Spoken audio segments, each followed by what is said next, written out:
Welcome to No Tracers, the podcast where I take you on an adventure through the hidden gems and forgotten corners of the world. From abandoned buildings and tunnels to rooftop views and street art, join me as we uncover the secrets of the urban landscape. With interviews from experienced explorers, tips and tricks for navigating the urban terrain, and thrilling first-hand accounts of their explorations. Get ready to discover the world like never before. Come explore with us. But remember, leave no trace. Welcome back to the No Tracers podcast. I wanted to start this off by saying thank you for listening to the podcast. And this intro may not sound as professional as they normally do, but that's because I am currently on tour with the band Hawthorne Heights. They are playing with an orchestra. They're playing Hawthorne Heights songs, as well as a bunch of other emo songs with a full orchestra. It's called the Emo Orchestra Tour. If you want to come to a show, I have guest lists for every date. I'll be doing this until November 11th, so I'll put the dates down in the description. Please reach out to me at no.tracers on Instagram if you want to come out to a show. I would love to meet some of you guys while I'm out here on the road. But yeah, let's get into the show. This one is with Earth's Unknown Places. Very excited to have him on. He lives over in Europe, and it took a while to get him on the show because of our schedules and the time difference and his travels and things and my travels. So very excited to share this episode with you guys here on the No Tracers podcast. If you guys want to join the show, if you want to come on as a guest, I would love to have you on. You can, again, hit me up at no.tracers on Instagram or contact@notracers.com. If you want to support the show, there are several ways to do so. You can pick up some merch. You can pick up one of my photography books. There's tons of different things down in the description as far as like Amazon products that I think you guys could use if you are new to exploring or if you're trying to up your gear game. So definitely check out those links. But let's get into the show. Earth's Unknown Places, welcome to the podcast. Please introduce yourself and how long you've been exploring to the No Tracers audience. My name is Jochem, or at least my real name is Jochem. I have got the page that's called Earth Unknown Places on Insta. That's how people can find me. I've been urbexing now for, I think, a little more than 1 year. It's briefly, it's not very long. I think that's it. Well, welcome to the show. I'm curious to know what got you into urban exploration. Like, where did you first hear about it, and what made you want to kind of dive into this hobby that we all know and love? Just like I said, it started last year, and I was always watching YouTube videos of the bigger guys like Josh and other people who were going to the remote places, and I thought, I really want to do that sometime. But here in our country, I live in the Netherlands, and there most of it is or blocked with a lot of fences and cameras, or it gets demolished. So I think in the entire country there may be 20 places or something. So wow. Yeah, that's not a lot. So if you want to go urbexing here, you have to go abroad. So Belgium, Germany, and the rest of the countries. Sure. So about last year, I think, somewhere around August, I wanted to go on vacation with a friend. And 1 hour before we left with a camper van, we still didn't know where to go. So I was going online and I thought, well, there's a really big abandoned factory in Belgium. Let's just go there and see if we can get in. So we drove 2 hours, got there, got on a couple of internet sites, found an entrance. We spent there about 8 or 9 hours and only saw not even half of it. And that's kind of where the entire adventure started. Wow. On that moment, it's an abandoned place. It's really well known here in this region. It's getting demolished now, unfortunately. But yeah, on that moment, it all started with the love for abandonment and the love for everything that a normal person doesn't go to. I think So that's a known thing. yeah, yeah. So can you talk a little bit about that more, like the mentality of an urban explorer? Like this isn't a normal thing. I think we No, it can isn't. all agree with that. But why do you continue to do this? Like what do you get out of exploring abandoned places? Like what is it for you that keeps you going back? I find it really soothing. It's like Mm. it's really quiet there. Hmm. Um, I like the things that are quiet. It's just the rest is way too busy. A city where a lot of people go to have fun and just see a lot of things. It's not really for me. The quietness and the beauty in a place that's abandoned. It's like you're in a world that and you're the only one who lives there. Mm. If you know what I mean, it's yeah. I find it soothing. I find it. I can come to rest in a place like that and Yeah, just get back to myself again. yeah, absolutely. I think I often talk about it when with people that don't do this, that people that don't understand why we Mm, do this. It's like when you step into one of these buildings, it's like the world around it disappears. exactly, exactly. There's nothing else out there. It's just you and it could be a loud, busy street, but the second you step into that It's building, gone. it's gone. Yeah, It's completely silent. It's like, I don't know if it's the energy of the building. I don't know if it's just the fact that there's nobody in it, but there's something really special about these exactly. places that we get to explore. And so that was a beautiful way to put that you find it soothing and almost like therapeutic, it sounds like. Yeah, exactly. Almost like therapeutic because the moment you step in, all the noises around you Hmm. disappear, and you will hear every sound, Hmm. even if it's a mouse or something just two rooms further, you will hear it. So Yeah. quiet that it is, and that's soothing. That's at Yeah. least what I think. Oh, absolutely. And I think, I posted a video recently. I was at a big hospital. It was like 10 floors, pretty big. Mm, And it had its own campus and everything, as most hospitals do. It has its own like town kind of built around it. The yeah, the entire town is kind of abandoned now, but this hospital, the wind was obviously there. All the windows were blown out, so the wind was just flying through the building. And so I tell people oftentimes that these buildings have voices and they, yeah, they speak to us, like you said, you can hear a mouse like down the hall or, yeah. whatever it is, the wind whipping through a building and like slamming the doors open and shut. It's like, it's very special that these buildings like kind of speak to us, if you Yeah, will. yeah. And every building has their own Hmm. sound or own voice. Yeah, absolutely. If you walk through an old hospital, it's different because all the rooms are attached. Hmm. Or when you go to an old industrial place, it's a lot bigger. Right. I think that's it's something you can't explain to people that don't do this hobby. Yeah. They will think it's weird or strange or whatever. But I had it once with my father. He wanted to go with me, Wow. and before he went with me, he really thought, yeah, it's a weird hobby. The pictures are very nice, but he thinks, what are you doing? It's Hmm. dangerous. Mm. So I took him to a couple of places in Belgium, and from that moment, he understood why I like it Wow. because it's you walk inside and just like we just talked about, you step inside and it's quiet. Even if Yeah. you're on a busy street or a highway or whatever, you don't hear it anymore because you're focused on what's inside.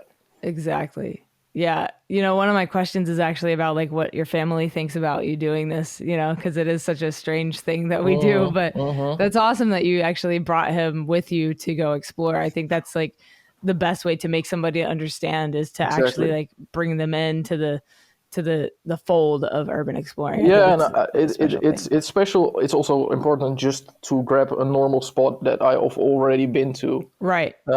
because I'm not going to do something that's a bit more dangerous or Sure. climbing or whatever with my Sure. father. Of course. That's that's not how it goes. Yeah. Yeah. But I Absolutely. just took two spots where I've already been to, so I know what to expect. I know what to find there. I know there's nobody else, or it's really quiet. Hmm. Otherwise, it's one big surprise for me too, and I have to watch for myself and my father. Yeah. That's not how it goes.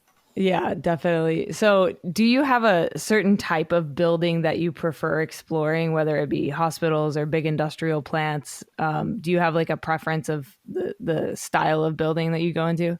Yeah, I like industrial Okay. because it's so immense, it's so Yeah. big. Um, and a lot of places I've been to, all the electro or all the industrial machines are still there. And I like it when I walk through a plant and beforehand I didn't know what it was. But when you walk through it, you kind of get hints and stuff, Mm-hmm. and you connect the dots and you find out what kind of place it was, how old it was, how long it's been vacant, stuff like that. And for me, it's with an industrial place. Most of the houses around here, or the villas or whatever, they are empty. It's just an empty room. Right. So there's no furniture or whatever. It's just empty. Mm. And I don't think that's. A lot of people think that's also beautiful. It's fine. It's not for me. Yeah. I want to see something. I want to discover something. And an Sure. empty room is empty. There's nothing there, just dust. Sure. So yeah. Yeah, I don't really do houses, especially like here. I live No. in the South in Tennessee in the United States, and it's a little bit more risky kind of because like even if a house is like falling in on itself, like No. somebody could be living there. Exactly. And So yeah, I just that's stay not a away from. surprise you really wanna No, have. especially in the South, everybody's got a gun. I'm Yeah. not trying to like mess with anybody in their house that's like No. falling apart. I've done a couple of them, but it feels like every time that I walk up to one, I'm like, ooh, like Yeah. somebody Maybe might be in there. somebody might be in there with a Yeah. gun. Yeah. Just sitting on the couch with a shotgun. You know how it goes. So what has been your scariest or your riskiest explore? It's just 1 week ago, I think. Yeah, I was on vacation for 3 weeks, last 3 weeks. 2 weeks I went to Austria and Germany and stuff. Ooh.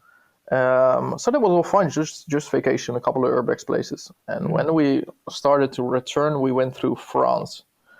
And I found there was a really big bunker that was built in 1880, I think. Wow. So it was used in World War One and also World War Two. Dang. It was a big one. So we walked up to the forest and we saw signs that it was protected by military. Oh no. So we thought, well, if it's protected, why don't they put a fence around it? Because if it's really protected, put a fence around it. So we thought it was just to scare people off. Mm-hmm. So we went into the forest. It was completely overgrown. We still saw places that used to be a road inside, and bunkers on the sides. And then we found the big building. It was huge. I think in total we spent about 4 hours underground. Wow. With tunnels that were going for hundreds of meters, connecting to other bunkers. So we found that we have done 2 floors inside. When we got to the staircase, we saw 3 more floors underneath it. It was immense, but they were flooded, so we couldn't go down. So we went outside another point and saw there was another bunker, and we went in there, spent another hour inside, had a beer inside, just fun. And then when we went back out to leave. There was a pickup in the forest with a guy who was screaming police. Oh man. And it was scary because we checked the roads in the forest and nobody has driven there for weeks. So we suspect now that there were cameras in the forest, like wild cams and stuff. Yeah. And from that moment we just ran. We thought, no, we're not going to get caught by French military. No. So we ran about a minute or two, and then we thought, yeah, it's so overgrown, and we're running to the road. Let's just stop, go back, and say, we did it. We're here. We went back to the place. The guy was gone. Huh. So we ran the complete other way. I think from that moment we ran about in total 40 minutes through the forest to another village because we still had GPS to follow where we were going. Oh, wow. I took the SD card out of my camera and put it behind my phone. That if we get caught, they don't see any photos. Yeah. And it was just pure adrenaline from that on. So we went to another village. We went to a bar and just sat on the terrace, had a beer. And from that moment, I think there were 5 pickups with guys dressed in military clothes that drove by and were looking for us. Oh my God. So we sat there for about an hour until they closed. And then I had to fake an injury to make sure that one of the people, because our van was still 45 minutes away walking. Right. And the forest was about 10 minutes away from the car. So we took an immense detour. And one of the people from the bar brought us to our van because I was injured, sort of. And then we just took off. But yeah, it was about 2.5 hours of pure adrenaline because we found out that the fine there for breaking into a military place is about 3,500 euros. Woo! or 90 days in prison. Oh. Yeah, that's what we found out afterwards. Oh my God. Yeah, that dude. was scary as shit. Yeah, but I still have the pictures, so. That's amazing. So that's like a big tip for everybody listening. You know, if you are about to get caught, like remove your card. Oh from yeah, your of course. camera, Remove it, like, or have a separate card with you. Like exactly. You can put into your camera with nature pictures or whatever. Yeah. So, something that you don't mind losing. Exactly, because I had about 12 or 1,500 photos from the entire vacation on the one card. Yeah, and like, you know, it would suck to have them erased. Yeah. Because you would lose all that stuff. But yeah, I always tell people, like, every time I leave an abandoned building, I remove my SD card or switch it to the second slot because my camera has 2 SD slots. So I'll always switch it over or put it in my, wallet or something, just something to keep it from getting taken.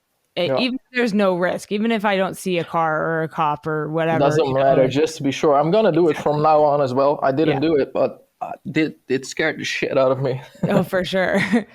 Speaking of like something scaring the shit out of you, has anything ever made you want to stop exploring or like take a break from it? Like any experience that you were like, man, I got to kind of take a step back for a second?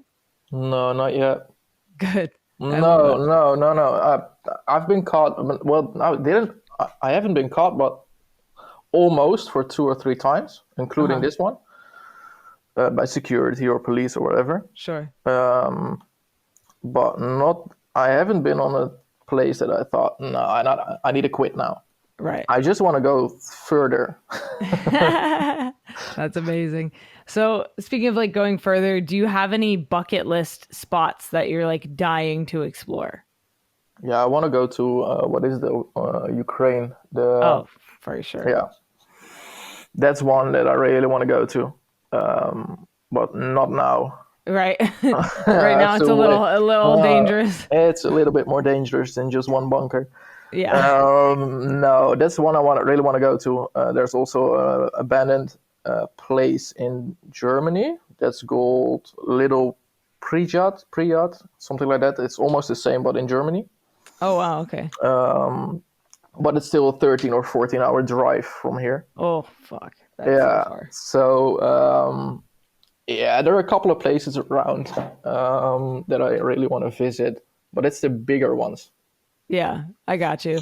Going back to that bunker experience, I did a bunker here in the US. It's there's like 13 missile sites where they used to have the intercontinental ballistic missiles. Yeah. And so we went to one of them, and it was my first time going underground for an explorer. And, no phone service, completely dark, Exactly. there was like standing water everywhere, and like, it was crazy not having phone service while exploring. It was just like nerve wracking the whole time, Because it's like every sound you hear, you think, oh shit, there's someone behind me. Yeah, exactly. And it's usually just like a bird or, something. But yeah, that was for me, that was like a crazy experience. And we were in there for maybe 2 hours. So like you were there for like twice as long as us. Yeah. And like I can't imagine being in a underground for 4 hours like that. Like that's nuts to me. Yeah, the moment you step out, then all your senses are Oh, it's need to crazy. restart again because Yeah. you're underground for so long. The Yeah. only thing you hear is your body. Right. Dude, Um, I could hear my brain. Like I could yeah, hear the it's blood flowing through. That's how quiet it was. The blood flowing through my brain. Like yeah. it was so We had a crazy. couple of moments where we thought, let's just stand here, turn off the That's flashlight, what I did, dude. Oh yeah, my and just God. stand there in Yeah. complete darkness, Yeah. pitch black, and quietness. And Yeah. you can. I did it for a minute, and then I said, no, fuck it, not more. That's way too scary. Dude, it's so scary. It's like you think your eyes are going to adjust and they never do. No, it's way too dark. Way too dark. Like, Normally, when you walk outside and you step outside in the dark, you give it a minute and your eyes can right. see. Right. These places are so dark that you can Dude. wait for an hour and it's not gonna happen because there's no light. No light. Zero Yeah, light. that's crazy. Dude, it's quite an experience to do an underground bunker. Like, Yeah, it's amazing. I can't, you talked about when you step outside, all your senses have to kind of restart. Can you imagine working at one of these places? Like, dude. you're underground for like 12 hours a day. Yeah. Fuck that. Well, Fuck that. and even remember, the place where I was built in 1880. Sure. So they didn't have like great electricity. They probably No. had like lamps. Yeah, exactly. So you have to walk around with a candle Yeah. and build a structure like it, because we only saw afterwards I found out that the bunker was the size of the entire forest. Oh my God. And Yeah, they built that by hand, dude. Yeah. So the because I found it out afterwards, there were 3 bunkers surrounding the place there. 2 of them were museums, and one of them was the one we were in. Was the entire, because when we were running, we ran about 2 or 3 other bunkers, Wow. and afterwards I found out they are all attached to each other by tunnels. Yeah, yeah. So we have had 2 of the tunnels with, I think we walked about 400 or 500 meters, and there was no end. So we thought, oh, let's just return, because Sure. if we walk through and something collapses or whatever, we're Yeah. stuck. Yep. But it was so immense. I think the forest was about 600-700 meters wide in Wow. a circle. And then it goes down another 4 or 5 stories. That's crazy. Like the size immense. of these places are just, it blows my mind. Yeah, there was another one there. There was a museum, and you can go in. I didn't, because I don't. I found it a lot more exciting when you can't go in. Yeah, yeah. If it's For a sure, for museum, sure. yeah, no. But there was it. That one is so big. It was built in a mountain. So there are a couple of bunkers here in France that they built inside a mountain. So they build it, and afterward they cover it with dirt. So Yeah, it looks I like a mean- mountain, but inside Damn. it's a complete village. Yeah. So there's crazy. there's a train station inside. So there's a train that goes inside the building and goes from one end to the other. Yeah, from one end to the other. Oh my God. So that's the size of the bunkers. That's so crazy. Yeah. That's so weird. And if people listening haven't done a bunker before, you have no idea the size of these things. Like you No, you think don't. like it's gonna be like a little dingy, tiny bunk. No, No. it's like a factory times 10 inside the ground. Yeah, that's so weird, because we even found, and that's the one thing my buddy really liked, it was a toilet seat. It's such a small thing, you think that's a toilet. No, but it's made of wood. And it has been there for the last, because this one has been abandoned since 1950. Wow. So that's 70 years. Jesus. And it was still intact. That's amazing. It wasn't even wet or whatever.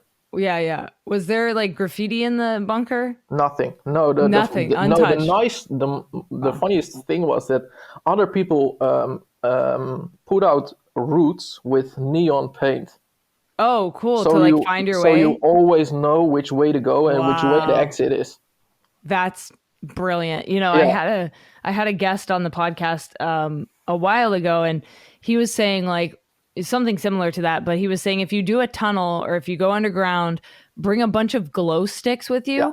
Yeah, and drop them along your way so you know how exactly. to get out. And it's the Yeah, same kind of thing with the neon paint, yeah, like that's brilliant. yeah. It's a great way to keep your wits about you and keep your bearings. Because when you're underground, it's like you're in a fucking maze, like a Oh, labyrinth. It's so hard it's to, insane because you think, oh, dude. I've seen this. Oh No, wait, no, you haven't. no, No, you haven't. no, there's no way. We saw a room that was nice. We saw a room with dates because I think after so many years, there's a lot of dust and stuff Yeah, that gets settled on the walls. sure. It's not so smooth anymore. So people wrote down the date that they were in there on the walls. Oh, wow. It was in the kitchen on the tiles. Hmm. We saw dates from 1954. Wow. Yeah, and Dude, 1968 and 94, whatever, all the years. And that's the dates that crazy. people were in there to explore. That's wild. It's crazy, seeing stuff like that, like dates, I think are really cool to like Yeah. see like scrawled on the walls or wherever they are. I just watched a video. This guy went and explored Hitler's eagle's nest, Oh, wow. and on the fireplace in the eagle's nest, the US military had like etched in the dates that they were there on the fireplace. And it's Wow. like it's just crazy to see shit like that. To me, I Yeah. find it so fascinating that like people were there and like wanted to let other people know that they were there, at a Yeah, yeah, later yeah. date. It's fascinating. That's the only reason you do it. You Yeah, want to let people exactly. know. You're not doing it for you. We wrote down Yeah, our date as well that's cool. That's awesome. I with a love that. 70-year difference, but Yeah, that's crazy to think about, yeah. that 70-year difference. So one of my things that I do on the podcast now, I ask my guests to ask the next person a question. So I've got a couple questions here from previous guests that I'm going to ask you. So Zach Visuals asks, where do you draw the line on risk? Like, is there a certain point you won't go past? Yeah, if I know there's an owner, or if there, how do you call it? I just for instance, I had a location in France this vacation. That is an immense factory. I think it's about 2 kilometers long, Wow. and I've seen a couple of guys that went in there. So we thought, well, it might be doable then. Mm-hmm. We went there and there was still lights on the gates. We saw people walking inside. So the moment I see stuff like that, I know it's burglary or breaking into to a Yeah. place instead of urbexing. That's where I draw the line. Okay. When there is still lights, well, lights is not really big deal. When I see people walking on the place that are working there, I'm not gonna go in because it's breaking in, Yeah. and it's not Yeah. urbexing because it's not abandoned. Yeah. It's more infiltrating. It's infiltrating it. It's not Yeah. abandoned. And I see a lot Exactly. of guys that went into the place, and they make beautiful pictures because Sure. they're not using the entire place. Right. But it doesn't mean it's abandoned. Yeah, definitely. I know that there's explorers out there on YouTube that do active spots, like Shy, for example. He does a Yeah, lot of active infiltrations, and dude, like, I can't. How are you getting away with walking around with a GoPro on your head? Like, exactly. Well, my guy. yeah. How? It's crazy. It's great. I'm trying to get him on the podcast, but he's like, I don't really do interviews. And I'm like, come on, Now man. you're Come on. breaking in. His fucking stories are like, they've Yeah, got to be just mad. Cause I mean, he does train hopping and like yeah, that's awesome. all the stuff, but that's the goal, is to get him on the pod. So another question for you from another explorer, exploring with Nomad. His question is, do you have any good luck charms? Like, do you bring like an item, like a bracelet or like anything with you that like you see as like a good luck charm? I've got a sweater. Okay. That's a sweater I've been wearing since day one. But it's a sweater, so in the summer it's a bit too hot. It's not doable. But no, normally I bring it in my car or something. It's Yeah. the sweater I use. Yeah. But the So rest, no, I don't really have a good luck charm. It's gotcha. I don't really believe in that, except Sure. my sweater. Then Sure. for the rest, yeah, the sweater didn't give me luck when I was in the bunker, so maybe I have to change I it. mean, you got away, right? That's true. I got away, but yeah, Yeah. almost shit my pants. That was scary. So, what do you do when you're not exploring abandoned places? What's your like normal life? Do you have like a regular job? Like, what do you Yeah. do? I work in construction. I maintain buildings, so I don't build them. I maintain them. Oh, okay. And I'm with a buddy. I'm building a boat. Oh, wow. That's Yeah, cool. yeah. So that's that's kind of yeah, regular. Very cool. If you could live in one abandoned building that you've explored for an entire week, which place would it be? Wow, that's a good one. That's a good one. I have to think about that. Um, I think it was a factory I've been to. Let me see, a couple of weeks ago. No, I'm not. I'm mistaken. It's a sanatorium in Belgium. Ooh, It's called Sanatorium de Basile. okay. They're making an hotel out of it now. Oh, wow. I've been there last year, and the view out of that place is amazing. Because when you're at the top story, the view is about an entire valley. Wow. Because you're up about 1,500 meters Sure. above sea level. So the view from there, it's insane. And I think a lot of people who have been there, when I say the name, it's they know exactly the view. That's insane. That's a place I really want to live. But yeah, it's been sold now, so That's there's no answer. amazing that they're making it a hotel, like a Yeah, sanatorium. Like that's that's a little weird. Like it that's a is. little It is. wild.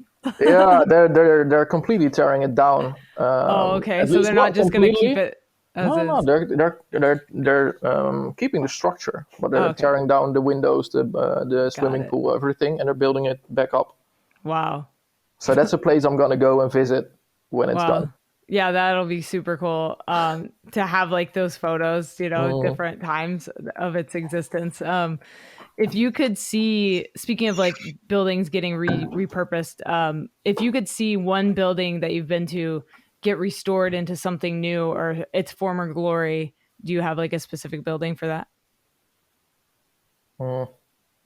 I think it's the same one, but it's already sold. Right. That's yeah. That has been, I think, by structure and stuff, the prettiest building I've been to.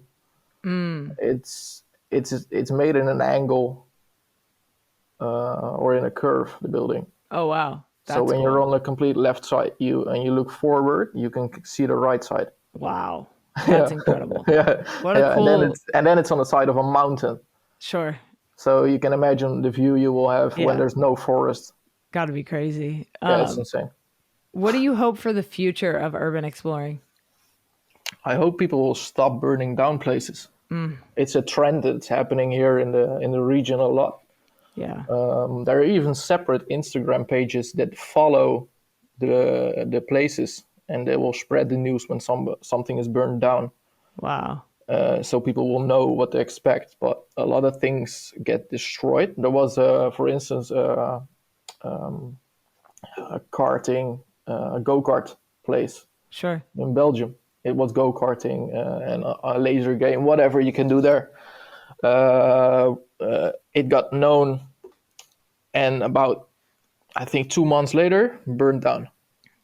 Damn. Completely destroyed. The go-karts were stolen. What? Everything got demolished. It's Dude. insane. And a lot of things like that happen more and more because people give out their locations Yep. and they put them online. Mm-hmm. And that's just dumb. Yeah. I agree. So yeah, I hope it will stop or change at least. And Sure. I think also with graffiti can make or break a place. 100%. I've just been to a place where a graffiti artist, he's called JPS. I found him on Insta. He puts his signature on the parts he makes, and he paints people. Wow. But that's so insane. I will post a picture of it one or the today or tomorrow on my page.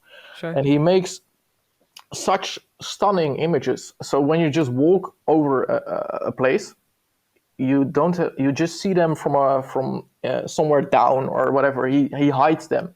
Oh, cool. So it's insane. But I think those things are a lot better than just random tagging everything Sure. and making a mess out of it. So it can make or break a place. Yeah.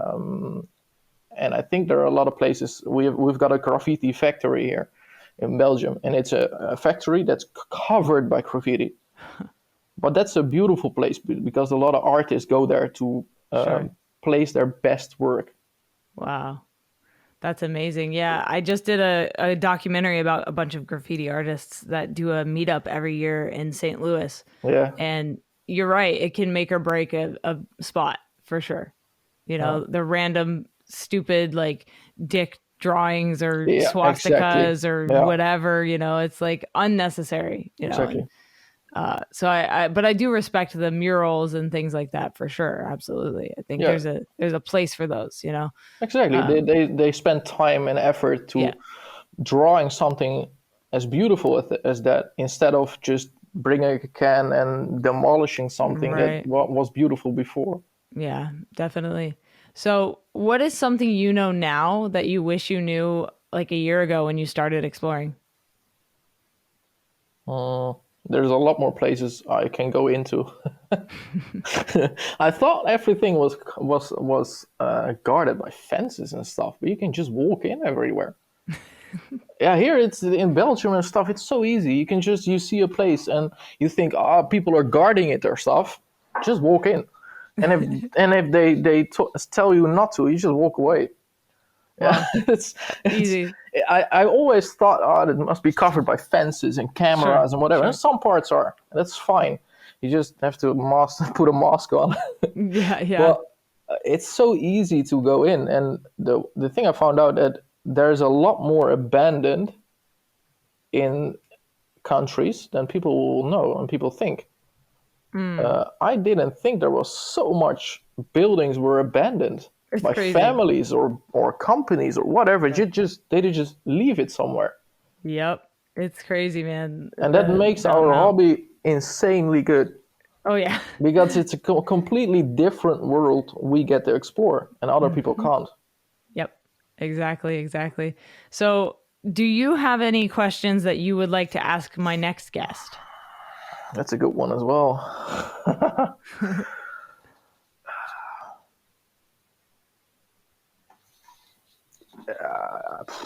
I'm not getting one now. That's all good. No worries. I will send you one after. Perfect. I'll add it into the list. But thank you so much for coming on here. If people want to follow you, let them know where they can do that online. Yeah, it's Earth Unknown Places. So earth.unknown places. Well, guys, that's another one in the books. Thank you for listening to the No Tracers podcast with myself and Earth's Unknown Places. This was a really cool episode. I loved getting to chat with him about his journey as an explorer and his time traveling across the world, exploring abandoned places. I hope you guys enjoyed this show. If you did, please leave a rating and feedback. It helps the podcast grow, and it helps us find more listeners that enjoy urban exploring just like you do. Like I said at the beginning, if you want to support the show, there are a bunch of ways to do so. Just check out some of the links down in the description. And other than that, I'll talk to you guys soon. If you want to come on the show, hit me up. No.tracers on Instagram. Let's get you on the schedule. Stay strong, keep enduring, go out, go explore something, and remember, leave no trace.